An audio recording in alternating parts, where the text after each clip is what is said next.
ఈపాటికే ముక్కుపుడక తనలాంటి జాతకంతో పుట్టిన తర్వాత తరానికి అందజేయాలి.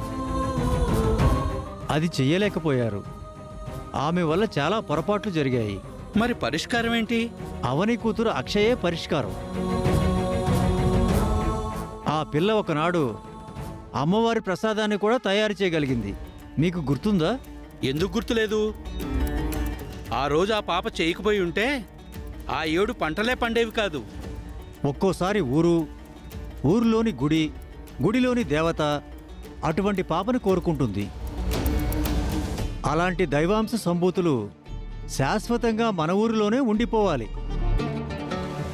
పొలిమేర దాటకూడదు. నిత్యం అమ్మవారికి ఆరాధన జరిపించాలి. ఒక్క మాటలో చెప్పాలి అంటే అక్షయ్ని మన ఊరు దత్తత తీసుకుని ఇక్కడే ఉంచుకోవాలి. అప్పుడు అక్షయ మన ఊరికి నలుదిక్కులా కాపరి అవుతుంది.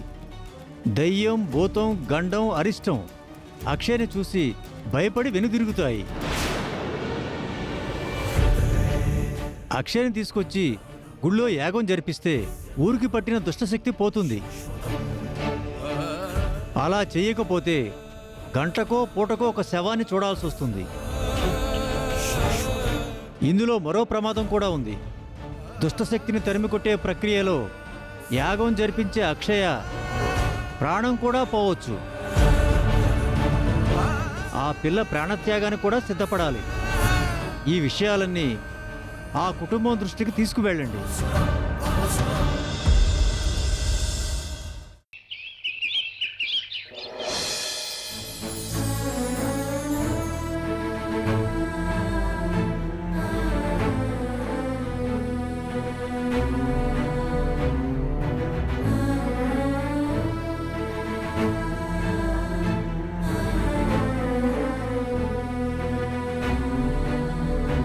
శ్రీకర్,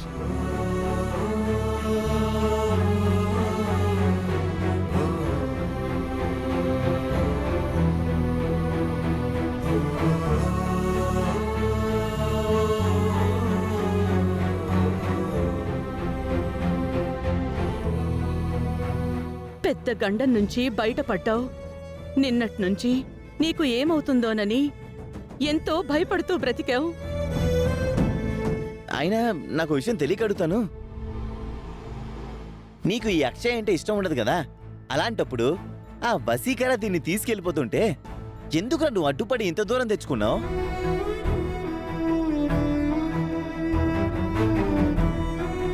మనిషి అన్నాక కాస్తైనా మానవత్వం ఉండాలి కదరా. కృష్ణ, ఇప్పుడు ఆ విషయాలన్నీ ఎందుకు? వదిలే. ఉన్నదున్నట్టు మాట్లాడితే మనం విరోధులం అయిపోతాం. మీకేం కాకూడదని అమ్మ గుడిలో నిప్పుల గుండం మీద పొర్లు దండాలు పెట్టింది.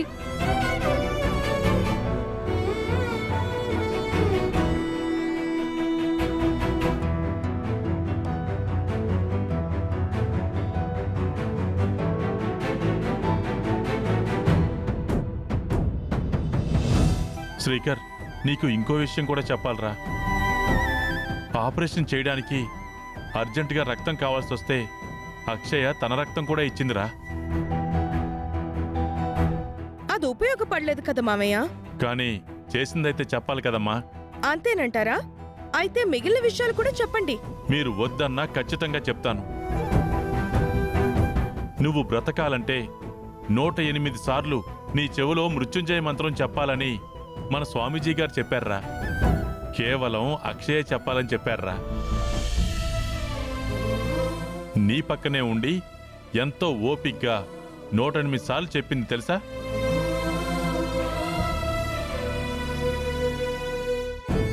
సమయం చిక్కింది కదా అని ఇద్దరు గురించి తెగ పొగడేస్తున్నాడు. అవని గుడిలో పూజలు చేయడం దగ్గర నుంచి అక్షయ మంత్రం చెప్పడం వరకు నీ గురించి ఎంతో శ్రమపడ్డారు వాళ్ళిద్దరూ. మేం బాధపడలేదా? అది చెప్పరా. రక్తం సేకరించడం కోసం మేము శ్రమ పడలేదా? అన్నీ వాళ్ళే చేసినట్టు ఎలివేషన్ ఇస్తున్నారు మీరు. అయినా ఇప్పుడు ఆ విషయాలన్నీ శ్రీకర్తో ఈ సమయంలో చెప్పడం అవసరమా? వీడు ఎప్పుడు కళ్ళు తెరుస్తాడా, ఎప్పుడెప్పుడు కడుపులో దాచుకుందంతా బయట పెట్టేద్దామా అని ఎదురు చూస్తున్నట్టున్నారు. కరెక్ట్గా చెప్పామమ్మా. కలిసొచ్చినప్పుడు అన్నీ మంచిగానే జరుగుతాయి. ఆ విధంగా అక్షయ్కు కలిసొచ్చిందంతే. ఈ మాత్రం దానికి మీరు మరీ పొగిడేయకండి. అనుకున్నాను. శ్రీకర్ ప్రమాదం నుంచి బయట పడగానే నీ నుంచి ఇటువంటి మాటలే వస్తాయని అనుకున్నాను. ఏరు దాటాక తెప్ప తగలబెట్టినట్టు మాట్లాడొద్దని ఇందుకే అంటారు. నాన్న ఏంటి నీ చేస్తాం? కాసేపు ఆపుతావా? మావయ్య, నేను నా బిడ్డ గుర్తింపు కోసం తాపత్రయపడి ఏది చేయలేదు. మా బాధ్యతగా మేం చేశాము. మా బంధం, మా ప్రేమ కొద్దీ చేశాము. ఇక ఆ విషయాలు వదిలేయండి.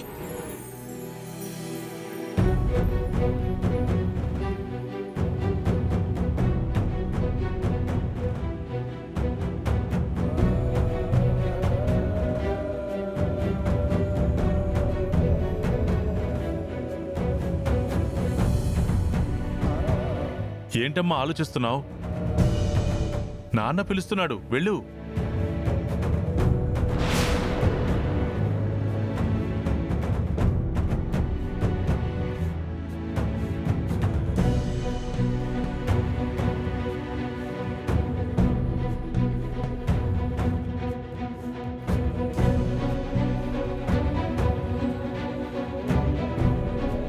ఇదెప్పుడు నాకు అన్యాయం చేయదని తెలుసు. నా నమ్మకం నాకు ఎప్పుడు ఉంటుంది. అలా అని ఇప్పుడు మా వలన మంచి జరిగిందని మీరు మా మీద సానుభూతి చూపించాల్సిన అవసరం లేదు. ఇప్పుడే కాదు, నా భర్తకు ప్రాణగండం ఎదురైన ప్రతిసారి ఎంత కఠినమైన పూజలు చేయాలో చేశాను. కేవలం నా భర్త కోసమే కాదు, నా అత్తారింట్లో అందరికీ చేయవలసింది చేశాను. అప్పుడు మాకేం కిరీటాలు పెట్టలేదు. ఇటువంటి సమయంలో దగ్గరికి పిలవడం గొప్ప కాదు.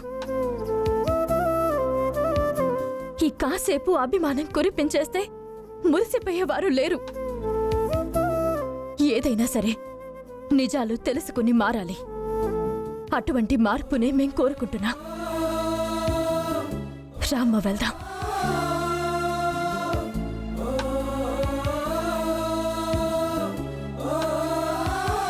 చూసావురా దాని పొగరు?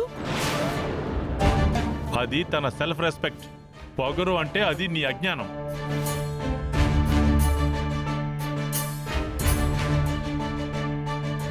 ఇక మీ అబ్బాయిని తీసుకెళ్ళొచ్చమ్మా. ఈ మెడిసిన్స్ వాడించండి. వారం రోజుల తర్వాత ఒకసారి హాస్పిటల్కి తీసుకురండి. మరోసారి టెస్టులు చేద్దాం. ఓకే? అలాగే డాక్టర్ గారు. కృష్ణ, ఈ మందులు తీసుకునిరా. సరే అమ్మా. హ్మ్.